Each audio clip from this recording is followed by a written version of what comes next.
స్థానిక సంస్థల ఎన్నికలలో బీసీలకు 42% రిజర్వేషన్లు అమలు చేయాలని బీసీ సంఘాల ఐక్య నేత జూలూరి గౌరీశంకర్ అన్నారు. ఖమ్మం నగరంలో జ్యోతిరావు పూలే ప్రాంగణం వద్ద ప్రభుత్వం జారీ చేసిన 42వ జీవో కాపీలను దగ్ధం చేశారు. బీసీలకు రాజకీయ రిజర్వేషన్లు ఇచ్చేంత వరకు ఐక్యంగా ఉద్యమించాలన్నారు. ఇక దీనిపై మరింత సమాచారం మా రీజనల్ కోఆర్డినేటర్ చిరా రవి అందిస్తారు.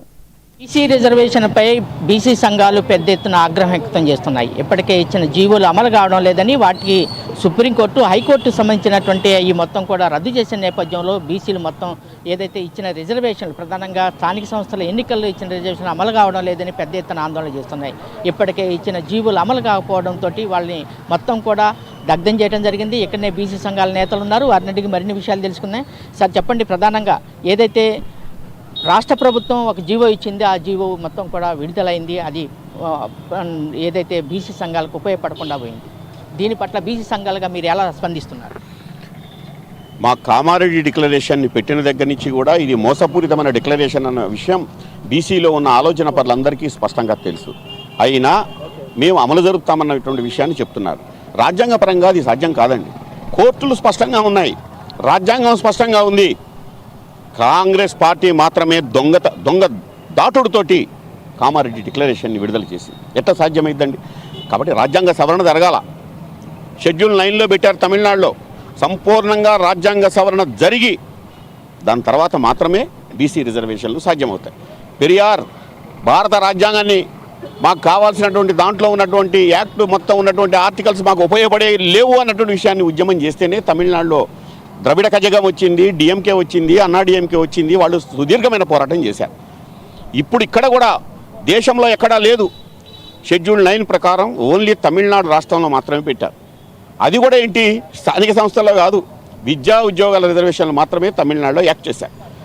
రిజర్వేషన్లు అంటారా, పాపం మనమే ఇద్దాం, పెద్ద కులములు కొంచెం తక్కువ ఉన్నారు కదా వాళ్ళకి ఏంటి పాపం, వాళ్ళకు కూడా కొన్ని ఏంటి అని తమిళనాడు ఇస్తారు తప్ప తమిళనాడులో లేదు, పొలిటికల్ రిజర్వేషన్స్ లేవు.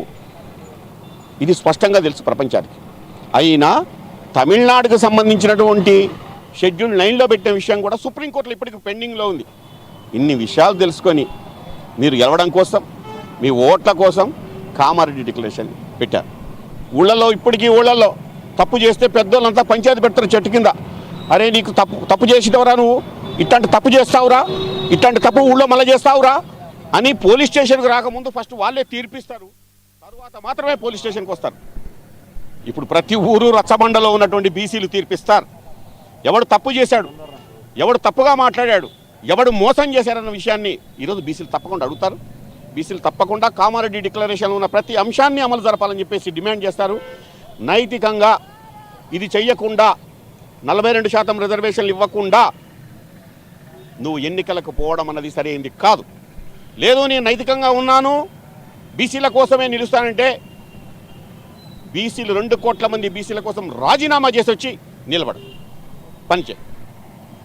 ఇక్కడనే ఏదైతే మరొక బీసీ నేత ఉన్నారు. సార్ చెప్పండి, ప్రధానంగా ఏదైతే ఇచ్చినటువంటి జీవో అమలు కాకపోవడం ఒక భాగం అయితే ఇప్పుడు స్థానిక సంస్థలు మళ్ళీ పెడుతున్నారు, దీంట్లో కూడా అన్యాయం జరుగుతుంది అనేటువంటిది స్పష్టంగా కనిపిస్తుంది. దీని పట్ల ఉద్యోగ సంఘాలుగా అట్లాగే మొత్తంగా బీసీ నాయకులుగా మీరు ఎలా స్పందిస్తున్నారు? పాలనా యంత్రాంగం చదువుకున్నారో చదువుకోలేదో అర్థం కావటం లేదు. నిన్నగాక మొన్న 42% అని జీవో ఇచ్చింది, మరలా ఆ నెల తిరగకముందే 22% అని ఇవ్వడం జరుగుతుంది. ఇది ఎక్కడి చిత్రమైన పరిస్థితి, అర్థం కాని పరిస్థితి. ఎటువంటి పరిస్థితుల్లో రేపు ఎల్లుండో జీవో ఇవ్వడానికి రెడీ అవుతున్నారు, ఎటువంటి ఇవ్వడానికి వీలని చెప్పి మేము బీసీ సంఘాలకు పోరాడుతున్నాం. ఏదైనా ఈ రోజు నుంచి ఆ ఉద్యమం కొనసాగిస్తాము. ఆ 42% వచ్చేంత వరకు ఉద్యమాలు కంటిన్యూ చేస్తామని చెప్పి హామీ ఇస్తున్నాం. ఇక్కడ కాంగ్రెస్ చేసినటువంటి ఈ మోసాన్ని మీరు ఎలా చూస్తున్నారు? కాంగ్రెస్ పచ్చి మోసం చేసింది.